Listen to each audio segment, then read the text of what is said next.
Nabi Network Solutions, ozana posa ya musala na États-Unis, partout na États-Unis. Contactez biso Bi Network Solutions, ozana Portland, Maine, ozana New York, ozana New Jersey, ozana Massachusetts, ozana North Carolina, ozana Tennessee. Contactez Bi Network Solutions dans tous les domaines. Il y a travail aux Luka, medicine, warehouse, industrial, production, cleaning. Tous on a pour aider bino ya retrouver musala ya bien, na salaire ya bien, ya wage ya bien. Ozana posé en beta tax au salaire qui na 2020 pour na 2021, donc aider bino pour remplir ba processus union sur la taxe. Ozana Afrique, ozana Europe, ozana Asie, ozana posé à investir dans tous les domaines ya business na États-Unis. Contactez biso na Bi Network Solutions. Ozana posa ya ko remplir ba dossier personnel ou administratif pour aider pour remplir ba dossier na union sur Olingi. Na Bi Network Solutions, a better job at a better time.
Congolais, mes très chers compatriotes,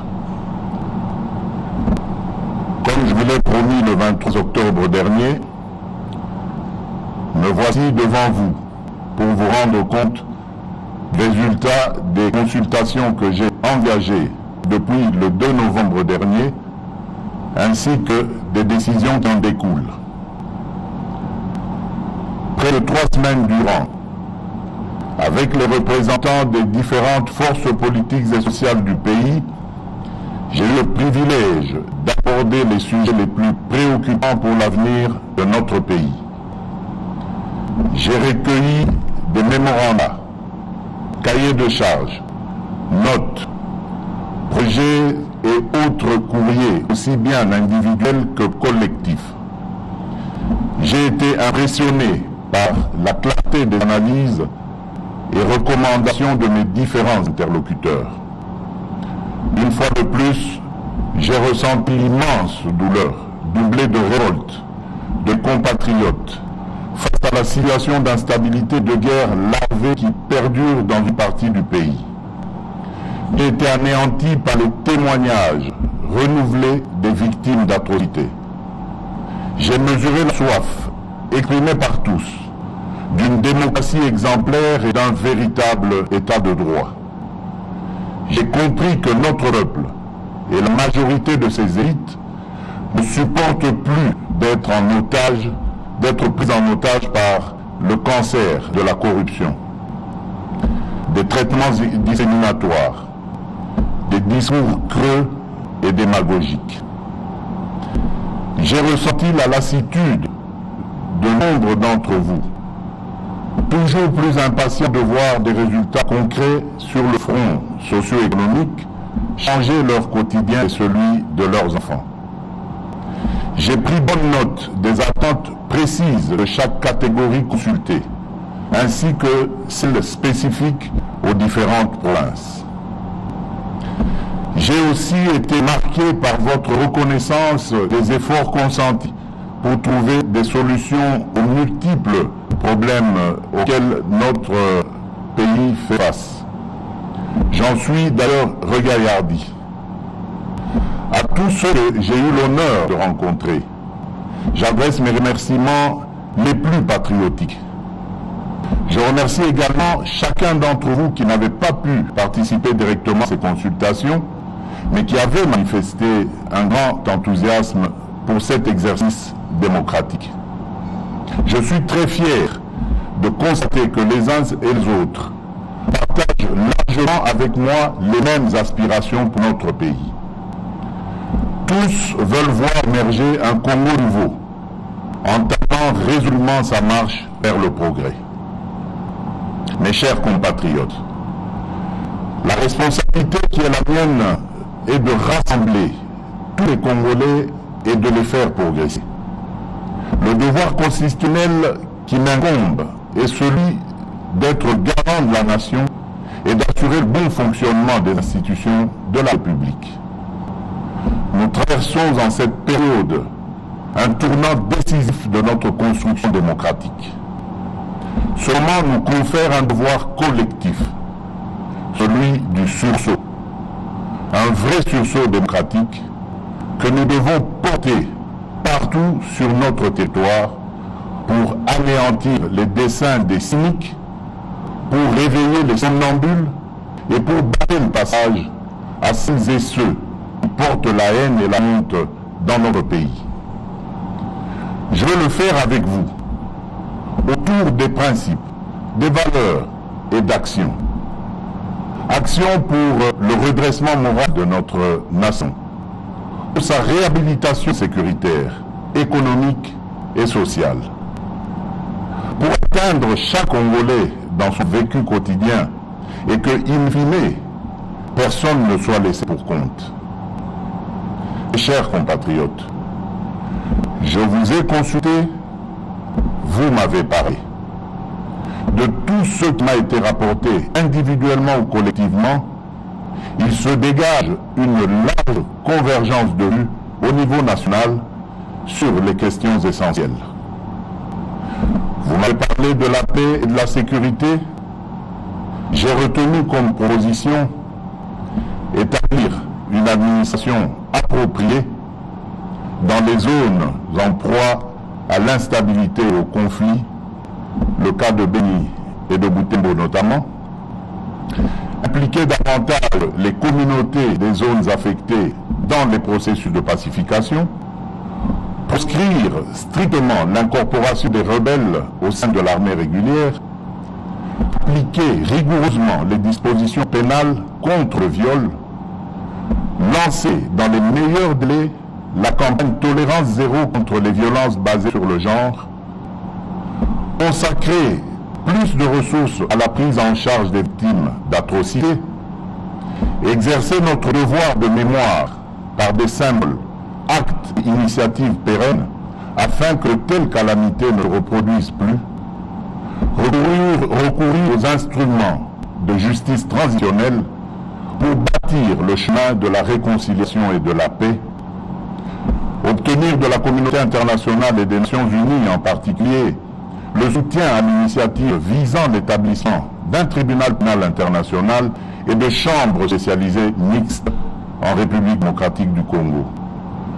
Poursuivre la réforme de l'armée, de la police et des services spécialisés, obtenir la levée de l'embargo contre la République démocratique du Congo en matière d'achat d'armes et autres équipements militaires, revoir les lois qui tendent à protéger tous ceux qui ont commis des crimes graves, se rapportant aux droits de l'homme et aux crimes économiques. Fusionner les programmes de DDR et de SAREC pour la réinsertion des démobilisés vers des activités économiques et d'intérêt public, loin du métier des armes. Réorganiser les marchés locaux des minerais afin de réduire le lien entre conflits armés et exploitation minière. Élaborer et mettre en œuvre un plan de rapatriement urgent des Bororo dans leur pays d'origine. Sur le renforcement de la démocratie et de l'état de droit, j'ai noté qu'il faut mettre fin à l'accord de coalition HFCC, considéré comme la raison principale à la base du blocage actuel, dissoudre l'Assemblée nationale, assurer et pérenniser le processus d'alternance démocratique et politique au sommet de l'État, opérer sur la base d'un large consensus des réformes constitutionnelles portant sur le mode de scrutin ou le seuil minimum aux élections législatives nationales, la rétrocession aux provinces afin de rendre effective la décentralisation, la loi sur la nationalité, afin de permettre aux nombreux concitoyens de la diaspora de conserver, selon le cas, la nationalité congolaise d'origine. Renforcer la caisse de péréquation, ouvrir un débat en vue de la réintroduction de l'élection présidentielle au suffrage universel direct à la majorité absolue des 2 tours, et le cas échéant verrouiller les dispositions dans une révision constitutionnelle. Réhabiliter les partis politiques dans leur rôle de principaux moteurs de la démocratie et acteurs de la vie parlementaire, en lieu et place des regroupements politiques, conformément à l'esprit et à la lettre de la Constitution, notamment son article 6. Réduire la taille du gouvernement, accorder à chaque groupe parlementaire constitué au sein des 2 chambres des plages horaires gratuites et équitables au sein de la chaîne de télévision publique parlementaire pour y défendre leurs opinions, idées ou activités. En 2023, organiser les premières élections locales en même temps que les élections nationales. Changer le mode de scrutin des gouverneurs de province et des sénateurs. Accélérer la désignation du porte-parole de l'opposition. Supprimer le ministère de la décentralisation et le réintégrer au sein du ministère de l'Intérieur. Dépolitiser l'administration du territoire en privilégiant les critères d'ancienneté et de compétence dans la nomination des administrateurs des territoires, ainsi que promouvoir la nomination des non-originaires. Procéder à l'identification des citoyens congolais et résidents étrangers et délivrer de nouvelles cartes d'identité sécurisées avant fin 2022. Assurer le vote pour les Congolais de l'étranger aux prochaines élections nationales, créer des sièges pour les Congolais de l'étranger à l'Assemblée nationale. Pour organiser des élections crédibles dans le délai constitutionnel, vous avez souligné l'urgence de réaliser le recensement de la population dans les délais raisonnables, réformer la loi électorale et la CENI avant la désignation de ses membres, constituer des provisions budgétaires annuelles pour le financement des élections. Sur l'indépendance et la bonne administration de la justice, vous avez relevé qu'il faut mettre en place un programme de recrutement de nouveaux magistrats et de formation continue intensive pour les magistrats en fonction, améliorer les conditions de vie et de travail des magistrats et sanctionner sévèrement les magistrats qui abuseraient de leur position, renforcer le respect de la loi, intensifier la lutte contre la corruption et autres antivaleurs, ainsi que la lutte contre la criminalité économique, notamment par la création d'un parquet financier. Protéger par une loi les lanceurs d'alerte en vue de juguler l'enrichissement sans cause. Procéder à la mise en place des responsables de la Cour des comptes et à la prestation de serment de ces magistrats. Initier et poursuivre des enquêtes judiciaires sur différents dossiers. plan de l'amélioration des finances publiques et du climat des affaires, vous avez suggéré qu'il faut intensifier les efforts visant une meilleure cohérence fiscale et traquer tous les abus préjudiciables à l'efficacité et au climat des affaires. Mettre fin à l'impunité et renforcer la législation pénale afin que tout détournement en bande organisée de la paye des fonctionnaires, civils ou militaires, soit assimilé à un acte de haute trahison et sévèrement puni. Réduire le nombre et le volume de nos représentations diplomatiques à l'étranger et les renforcer en capacité en matière de coopération et de partenariats économiques. Réduire le train de vie de l'institution politique et interdire strictement toute augmentation de salaire en leur sein jusqu'à la réalisation intégrale du contrat social de l'innovation, dit accord de Moody, qui tarde à se matérialiser depuis sa signature en 2004. Mettre en place un système de déclaration annuelle d'impôts pour les personnes physiques, réformer les lois et règlements sur les exonérations et les compensations fiscales et parafiscales, opérationnaliser effectivement l'identifiant fiscal unique pour les personnes physiques et morales, renforcer la synergie entre les régies financières et accroître le recours à digitalisation en vue de mieux maîtriser la base fiscale et mieux combattre la fraude. Sécuriser les contrats et les droits de propriété, en particulier en ce qui concerne les titres fonciers et immobiliers. Combattre l'évasion des primes d'assurance et instaurer un système de pénalité dissuasif.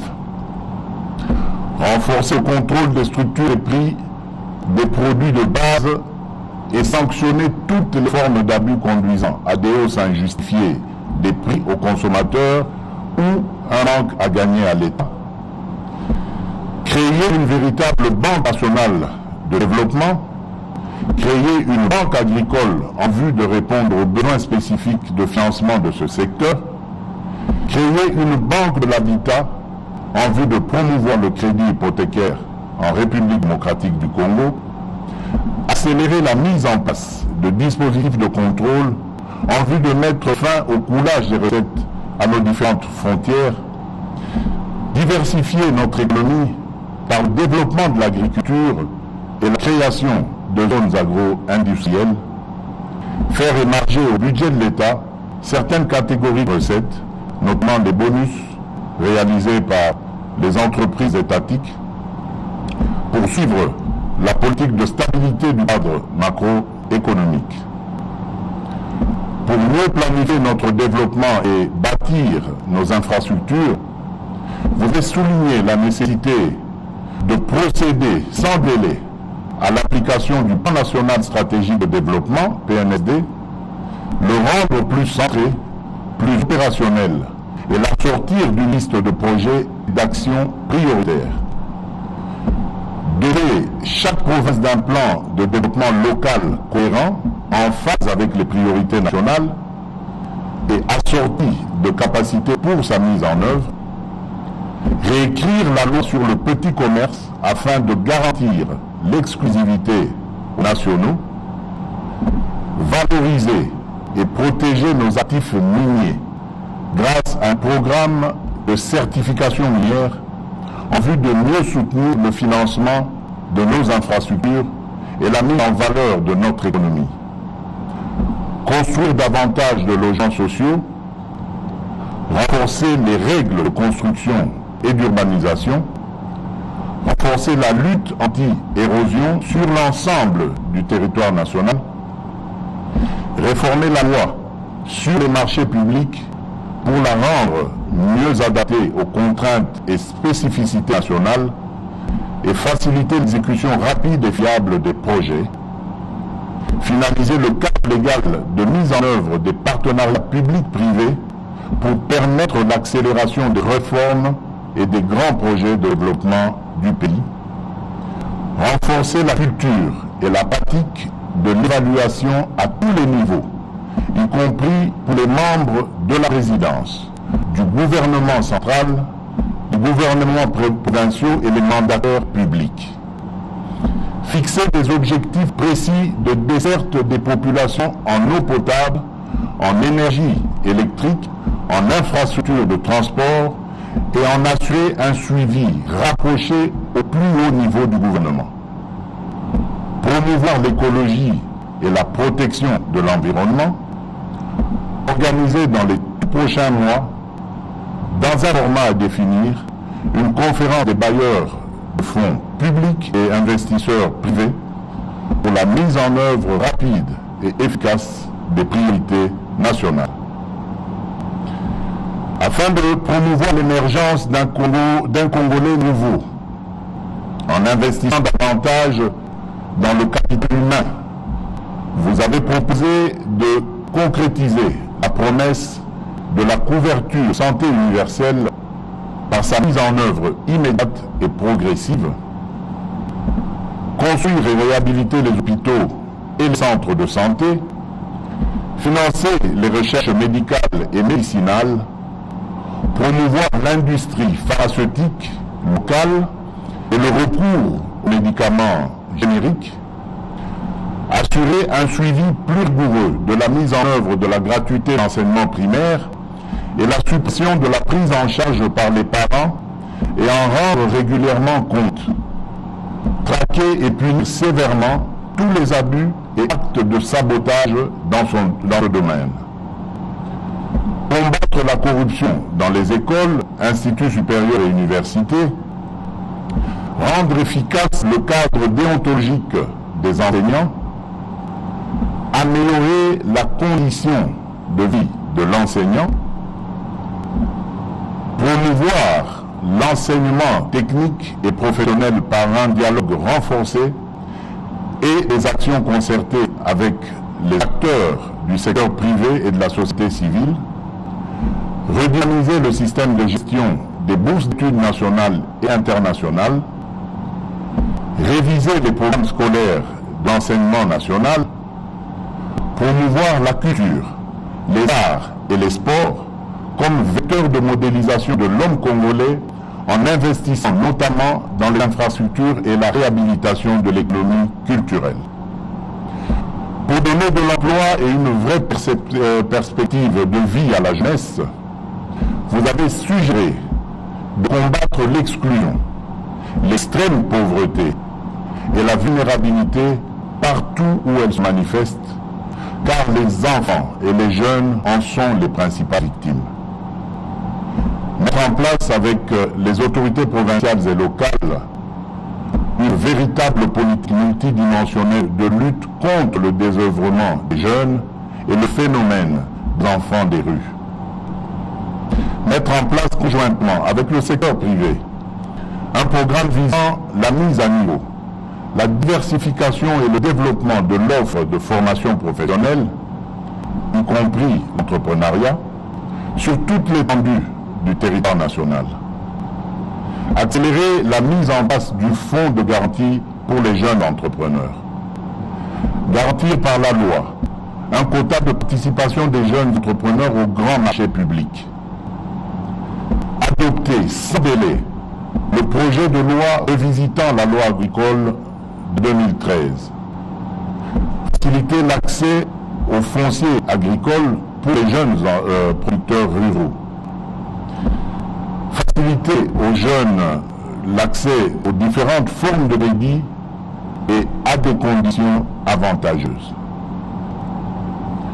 Quant à la promotion des droits de la femme, vous avez insisté sur la nécessité de renforcer les incitations en faveur d'une plus grande participation des femmes aux compétitions électorales, veiller à une meilleure représentation des femmes au sein des instances dirigeantes des entreprises et institutions publiques, promouvoir par des initiatives spécifiques l'entrepreneuriat des femmes.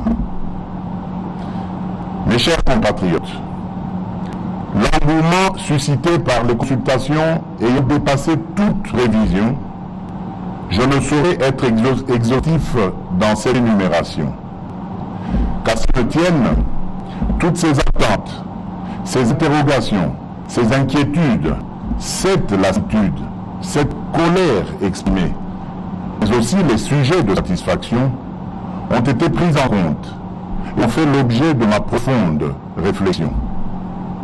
J'en ai retenu que, d'une part, le gouvernement de coalition institué au lendemain de l'alternance politique intervenue en janvier 2019 n'a pas permis de mettre en œuvre le programme pour lequel vous m'aviez porté à la magistrature suprême, et que d'autre part, il n'a pas été capable de répondre aux attentes et aux aspirations de notre peuple.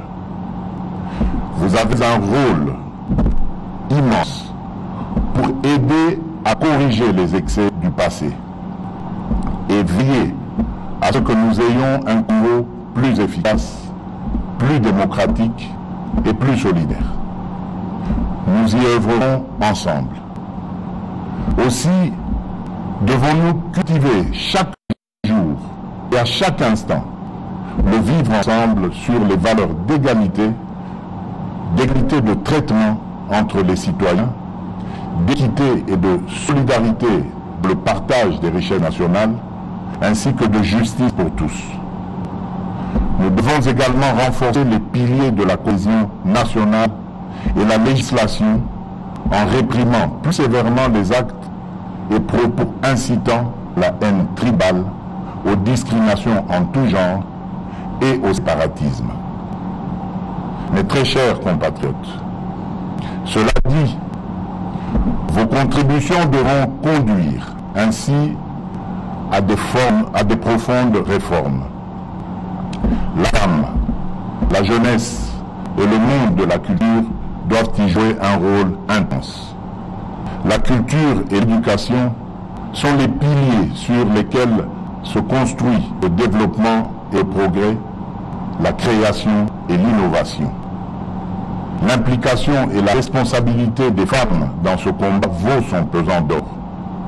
Ne dit-on pas que partout où l'homme a dégradé la femme, il s'est dégradé lui-même? Nous avons à construire la société que notre jeunesse mérite. Mes très chers compatriotes, au-delà du large consensus sur les objectifs de la gouvernance ainsi plébiscité par les forces vives de la nation et par de nombreux élus, ces consultations ont également mis en évidence à une écrasante majorité le rejet de la coalition entre le Front commun pour le Congo et le Cap pour le changement. Cette triste conclusion intervient après 2 années d'efforts inlassables, de patience et d'abnégation pour préserver l'essentiel au sein de la coalition. 2 années de grâce qui n'auront malheureusement pas réussi à éviter une situation de crise persistante et de défiance inacceptable entre les institutions de la République dont je suis le seul garant. Bandeko Bakolingo, Banaboka, Lisanga na Bana Congo ekatisa mikakatano ebele, kasi Congo na biso etikala kaka na bomoko. Etumba oyo ezali ya kobimisa ekolo na biso na bobola na bozangi. Bitumba ya solo esengeli kobunga ezali ya kosilisa moyibi na kanyaka na mboka na biso. Toboyi bokabwani na bitumba oyo toyebeli ntina te. Nasengi na bino baso tosangana po tobimisa mboka na bakoko na biso na etumbu oyo.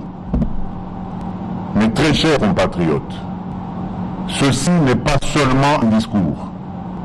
C'est un appel à la mobilisation générale face à la dégradation de la situation de notre pays, voulue et orchestrée par les fossoyeurs de la République. Mes très chers compatriotes, comme j'ai eu à vous le dire le 23 octobre dernier, nous n'avons pas le droit de prendre en otage le devenir de notre nation à cause de querelles politiciennes et de repositionnement. Je ne peux en conséquence me résoudre à demeurer dans le statu quo et l'immobilisme. Le temps est plus propice aux atermoiements, ni aux discussions stériles, ni encore moins aux intérêts partisans. Les replis tactiques et les combats d'arrière-garde n'ont plus aucun sens. Ce moment historique nous impose de prendre nos responsabilités en vue d'instaurer un état de droit et de démocratie, conformément à la mission que vous m'avez confiée et dont j'en mesure la grandeur. C'est pourquoi j'ai décidé de faire porter le grand projet de refondation du pays par l'ensemble des forces vives, politiques et sociales que compte notre pays au sein d'une union sacrée de la nation. Par union sacrée, j'entends une nouvelle conception de la gouvernance basée sur les résultats dans l'intérêt supérieur de la nation. Il s'agit d'adhérer aux principes, valeurs et cadres programmatiques dont je viens de fixer ici les grandes lignes. Ainsi, pour rendre effective et concrétiser les réformes envisagées, la majorité parlementaire actuelle s'étant effritée, une nouvelle majorité est nécessaire. En conséquence, j'ai décidé de nommer un informateur, conformément aux dispositions de l'article 78, alinéa 2 de la Constitution. Il sera chargé d'identifier une nouvelle coalition, réunissant la majorité absolue des membres au sein de l'Assemblée nationale. C'est avec cette nouvelle coalition que le gouvernement qui sera mis en place au plus vite conduira son action durant le reste du quinquennat suivant la vision, dans le but de répondre aux aspirations du peuple. Au contraire, fort de ce que les raisons de dissolution sont réunies, en ce qu'il existe effectivement une crise persistante, cristallisée notamment par le refus du Parlement de soutenir certaines initiatives du gouvernement, comme ce fut le cas lors de la prestation de serment des membres de la Cour constitutionnelle, juger des prérogatives constitutionnelles qui me sont reconnues pour revenir vers vous, peuple souverain, et vous demander cette majorité. Mes très chers compatriotes, forces vives de la nation, députés nationaux et sénateurs, le moment est ainsi venu de réunir toutes les bonnes volontés, quelles que soient leurs origines politiques, philosophiques ou ethniques, pour donner un nouvel élan à notre destin national dans l'union sacrée de la nation et le Congo, notre cher et beau pays, dont le peuple est le bouclier et la force de dissuasion, cesse d'être un problème pour nous-mêmes et pour le monde. Wandu wapenzi musimame, kazi ya nchi inaanza. Bampangi ya Luzolo, Beno Telama, Kisakume Banda, Bande Tubasuigwe, Jukari, Mujimu Apai, Bande Kopolingo Banamboka, Bilban Sobotelene, Moussala et Bandi. Que Dieu bénisse la République démocratique du Congo. Je vous remercie.